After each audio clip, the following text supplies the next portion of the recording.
A small fist hammered against a stranger's door in the dark, once, twice.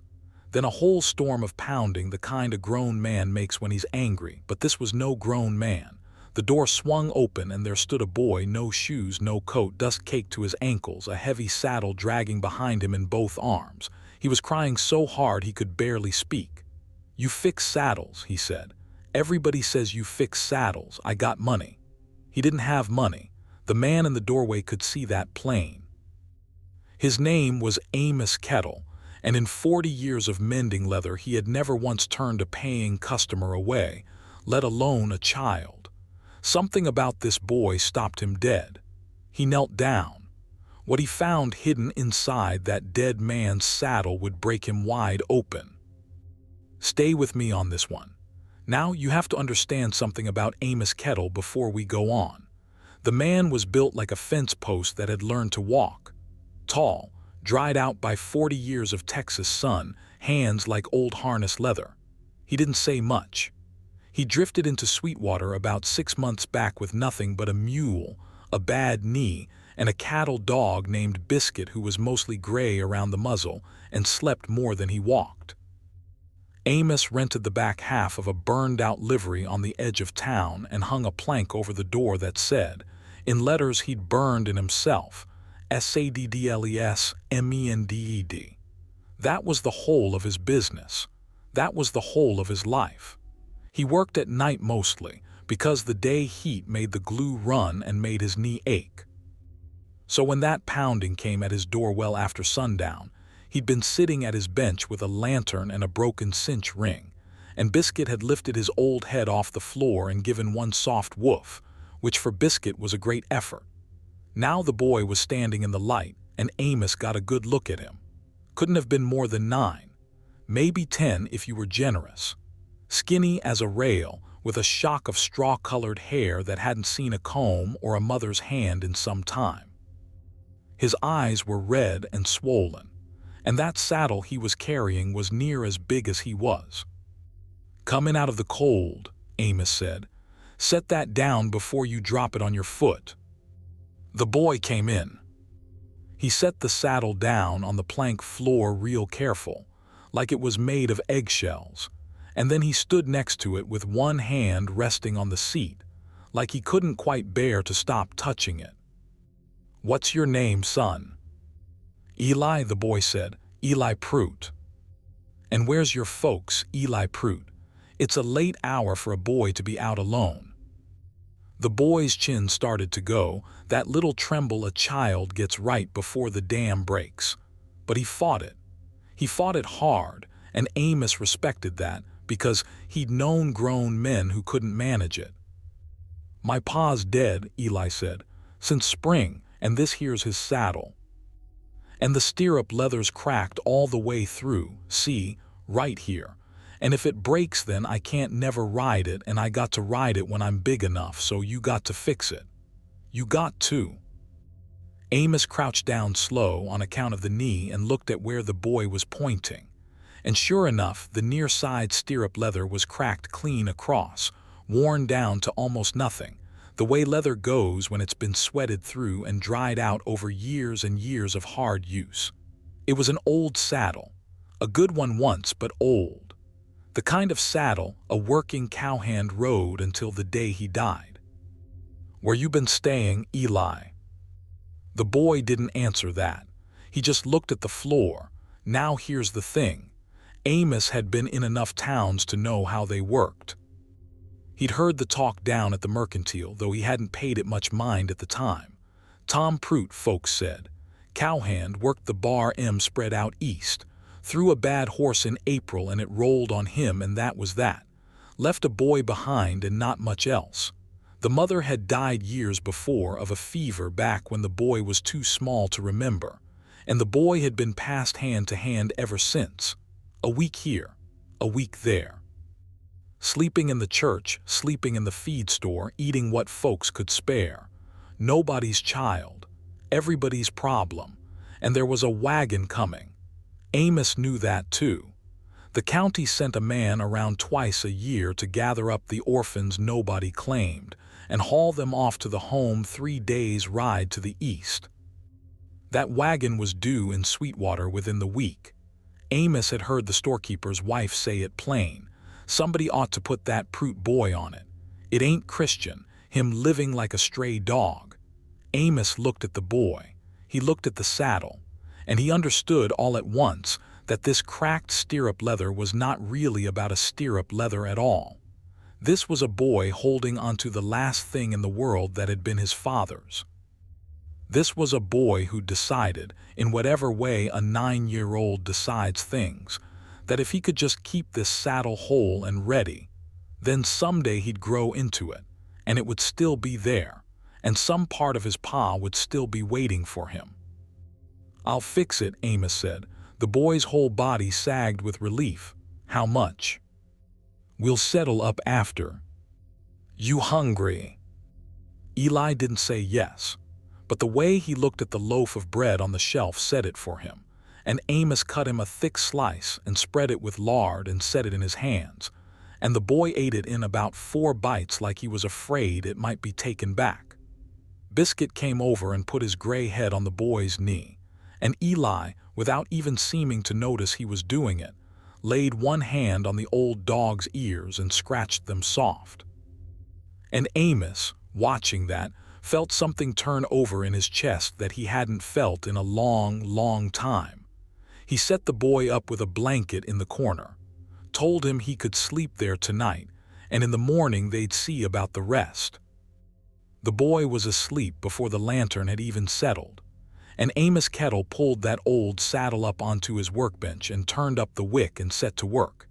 He meant to just fix the stirrup leather, cut a new piece, punch the holes, lace it in, and be done. That was the job. But you can't fix a stirrup leather without pulling back the fender, that big flat skirt of leather that hangs down and protects the rider's leg from the horse's sweat. And when Amos pried that stiff old fender back from the tree, working slow so as not to crack anything else, his fingers touched something that did not belong there.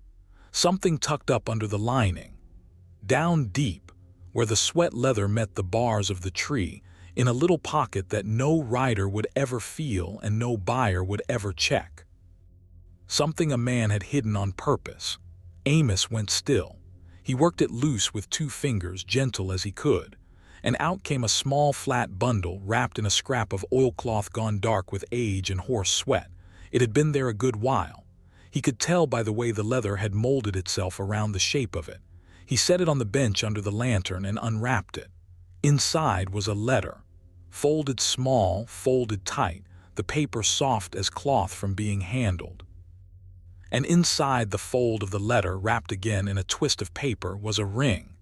A woman's wedding band, thin gold, worn smooth, too small for any man's hand. Amos looked over at the sleeping boy. The boy hadn't moved. His breath came slow and even, one hand still trailing down toward where Biscuit lay against him. And Amos, who could not read all that well but could read enough, held the letter up to the lantern light. But he did not open it. Not yet. Some instinct in him, some old backcountry sense of a line you don't cross, told him a thing hidden that deep by a dying man was not his to read at midnight in a burned-out livery. So he wrapped the ring back up. He set the letter on the shelf up high next to the loaf of bread. He told himself it was likely nothing, a keepsake, a dead wife's ring a grieving man couldn't bear to look at, so he'd sewed it away where it wouldn't stab him every morning. That happened. Men did that. He finished the stirrup leather by feel, the way he'd done 1,000 times. Cut the piece, punched the holes, laced it clean and tight. Good as new. Better. And he set the saddle down easy on the floor by the boy so it'd be the first thing Eli saw when he woke. Then he blew out the lantern, and in the dark he made himself a plan, the plain kind of plan a plain man makes. In the morning he'd give the boy the saddle. He'd walk him down to the church and have a word with the preacher about the county wagon, about seeing the boy landed somewhere proper, somewhere with a roof and regular meals and folks whose job it was to raise him. Because that was the right thing. That was the Christian thing. And it was surely not the business of a broke-down drifting saddle hand with a bad knee and a dying dog and no more claim on the boy than the wind had. The fire burned down to coals. Biscuit sighed. And for a little while, the whole world went quiet and settled and almost peaceful, and Amos Kettle lay on his cot and let himself believe that come sunup this would be somebody else's sorrow to carry. He should have known better. Somewhere near 2 in the morning, Amos still hadn't slept. That letter up on the shelf was pulling at him like a splinter under the skin. He'd tell you he was just a nosy old man, but it was more than that, and part of him knew it. It was the way the boy had held that saddle. It was the way a dying man doesn't hide things for no reason. A man who's fixing to leave this world hides a thing because he's got a message and no other way to send it. So Amos got up.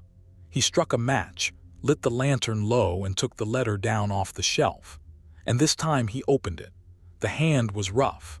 A working man's hand, not a schooled one, the letters big and careful. The way a fellow writes when writing doesn't come easy, and he's trying his level best to be understood.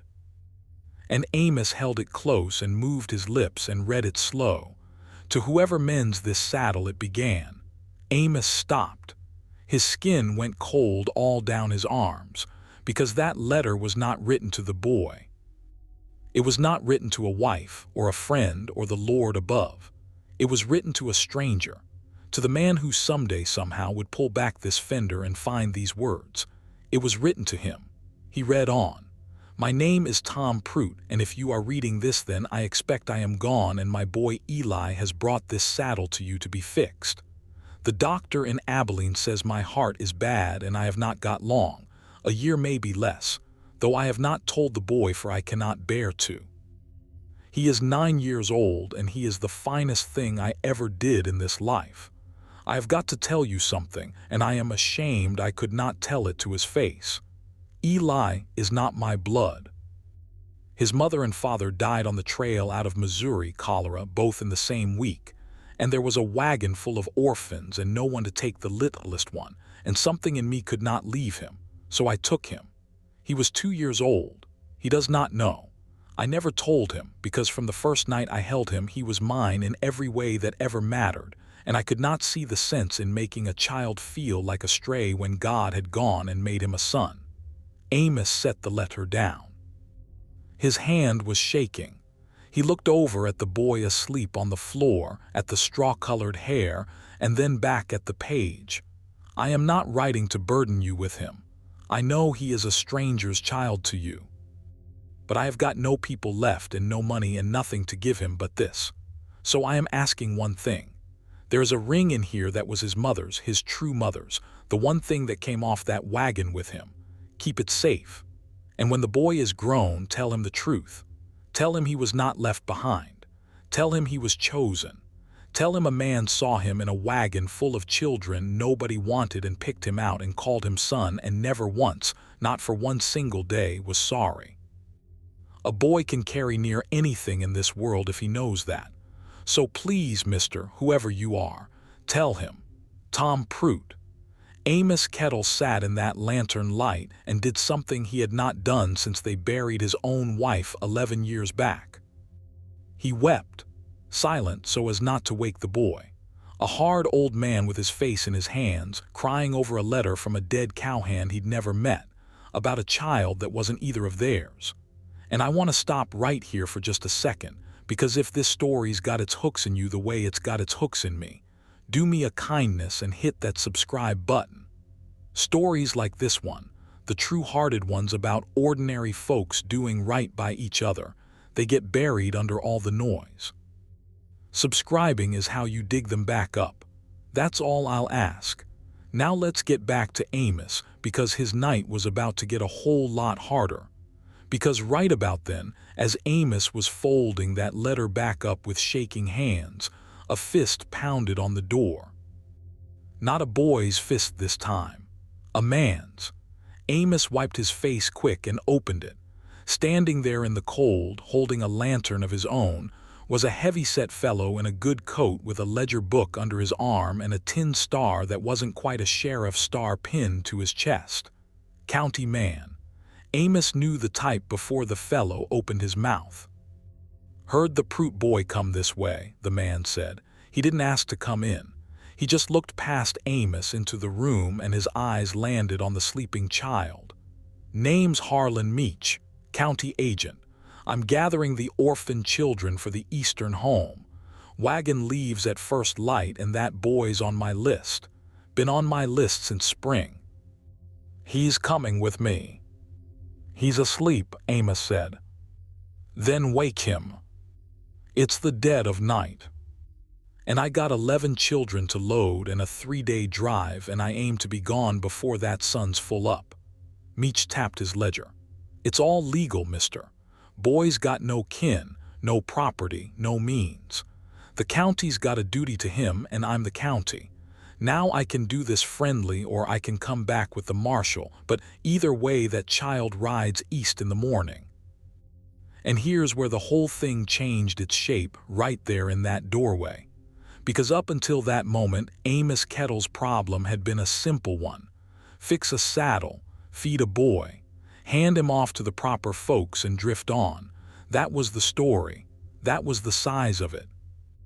But now there was a letter in his hand from a dead man begging him to tell a truth. And there was a stranger at his door fixing to haul the boy 3 days east to a place where nobody would ever know that truth, where nobody would ever tell Eli Prout that he'd been chosen. The ring would sit in Amos's pocket forever. The boy would grow up in a county home believing he was exactly what the whole town already called him: nobody's child, a stray. And a dead man had reached out of his grave and put that in Amos Kettle's hands, and Amos understood, standing in that cold doorway, that if he let this county man take the boy at dawn, he would carry the shame of it to his own grave. "No," Amos said. Meach blinked. "Beg pardon." "I said no. Boy ain't going east. Now you listen here. I'm claiming him."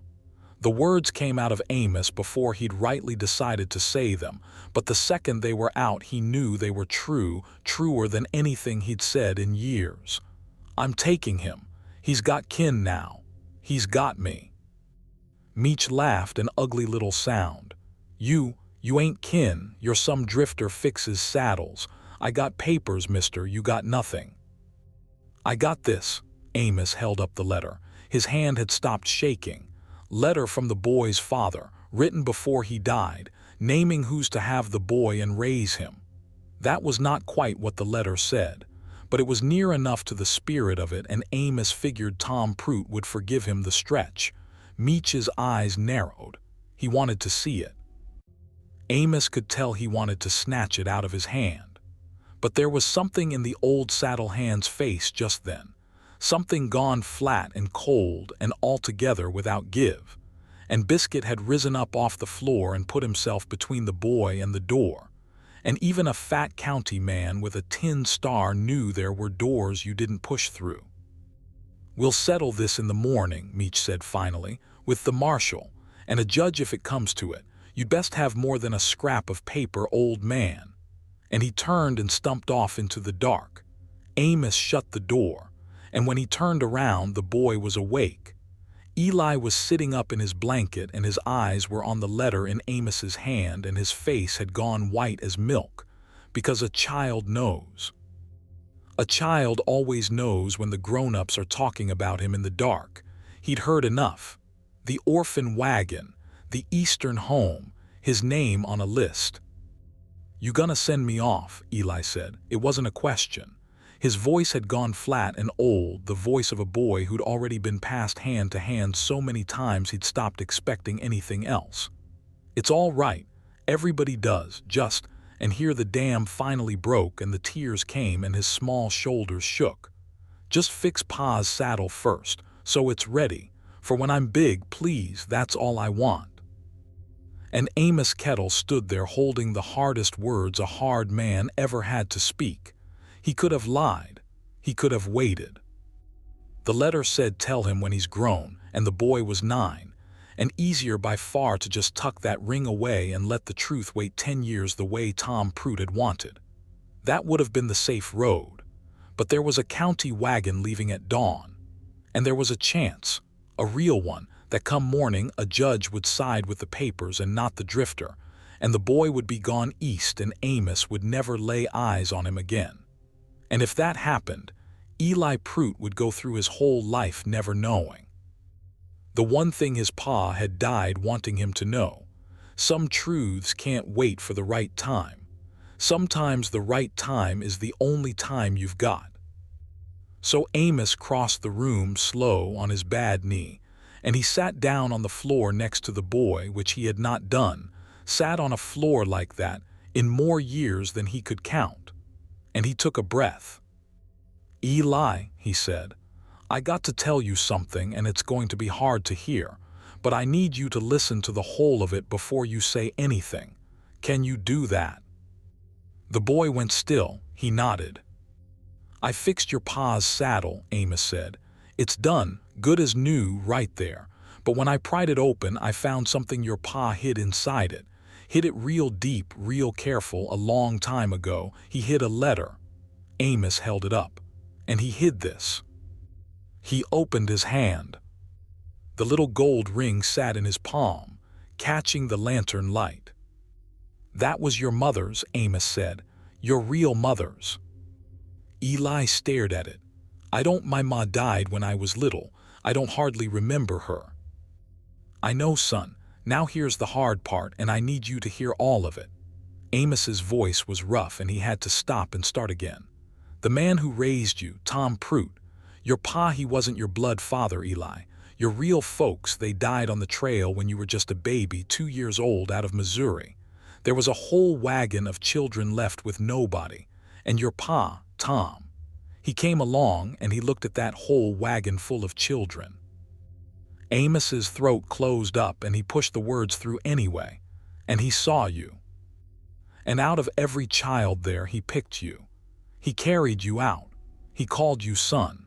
And he raised you every day of your life and never told a soul otherwise, because he didn't want you to ever feel like you'd been left." The boy wasn't breathing. His eyes had gone huge. "He wrote this so I'd tell you," Amos said. "He wanted you to know you weren't left behind, Eli. You were chosen. You hear me? Out of all of them, that man chose you. And he was never once sorry, not for a single day. He wrote that down with his own hand so you'd know it forever." And Amos held out the letter and the ring in his 2 big worn hands and waited for the boy to fall apart. But that is not what happened. The boy didn't fall apart. He got very quiet. He reached out and he took the ring, and he closed his small fist around it, and he held it against his chest. And 2 tears ran down his face and dropped off his chin. And then Eli Prout looked up at the old man beside him, and he said the thing that Amos Kettle would carry in his heart until his own dying day. "I knew," Eli whispered. "Not the wagon, not none of that, but I knew he picked me, because he told me every night. Every single night when he tucked me in, he'd say, 'Eli, of all the boys in all the world, I'd pick you.' Every time. I thought it was just a thing Pa said, but it wasn't, was it? He meant it for real." "No, son," Amos said, and his voice broke clean in 2. "He meant it for real." And the boy leaned over, and he put his face against the old man's chest, and he cried the way a child cries when he's finally safe enough to do it. And Amos Kettle wrapped both arms around him and held on, and the 2 of them sat there on the floor of a burned-out livery with a mended saddle and a dead man's letter and a dog gone gray at the muzzle, and they held on to each other in the dark. The county wagon left at first light. Eli Prout was not on it. There was a hearing, 3 days later, in the front room of the mercantile that doubled as the town's courtroom when a judge came through. Harlan Meach had his papers and his tin star and his ledger. But Amos Kettle had a letter from a dead man, and he had the whole town of Sweetwater standing behind him, because word of that letter had gone around, the way things do in a small town, and there was not a soul in Sweetwater who could look that boy in the eye and send him east now. The judge was an old man himself, and he read Tom Pruitt's letter twice, and when he was done, he had to take his spectacles off and clean them a good while before he could speak. Then he looked over the top of them at Amos. "You willing to stand for this child, Mr. Kettle? Feed him, raise him, school him, keep him. For good, not for convenient." "I am," Amos said. "You understand, a boy's not a stray dog you can turn loose when the road gets long." Amos looked over at Eli, who was sitting on the bench with both hands buried in Biscuit's fur.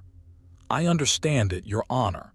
I got nothing much to give him, a trade, a roof, but I'll give him the one thing his pa asked me to. He'll grow up knowing exactly what he is." "And what's that?" "Chosen," Amos said. "Twice over now, I reckon." The judge signed the papers. Harlan Meach folded up his ledger and left town, and nobody was sorry to see the back of him. Amos and Eli stayed on in Sweetwater. The saddle hand fixed up the rest of that burned-out livery into something like a proper home, a real stove and 2 beds and a window that opened. He taught the boy the trade, how to cut leather and set a rivet and stitch a seam that would hold for 30 years. Turned out the boy had good hands, patient hands. In time, folks stopped saying that Pruitt boy and started saying Kettle's boy, and then just saying Eli the way you say the name of someone who belongs somewhere.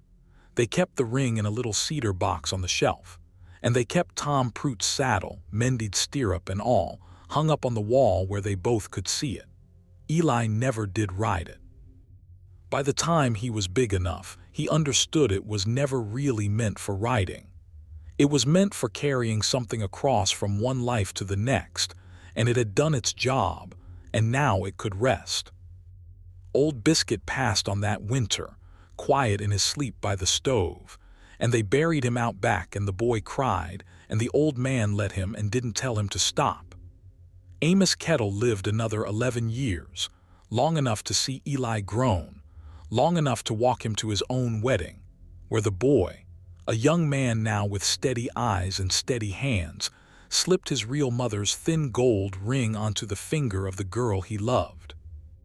And Amos stood up in the front row, bent and gray and leaking tears he didn't bother to hide, and thought about a dead cowhand he'd never met, and a promise made in the dark, and a fist pounding on his door.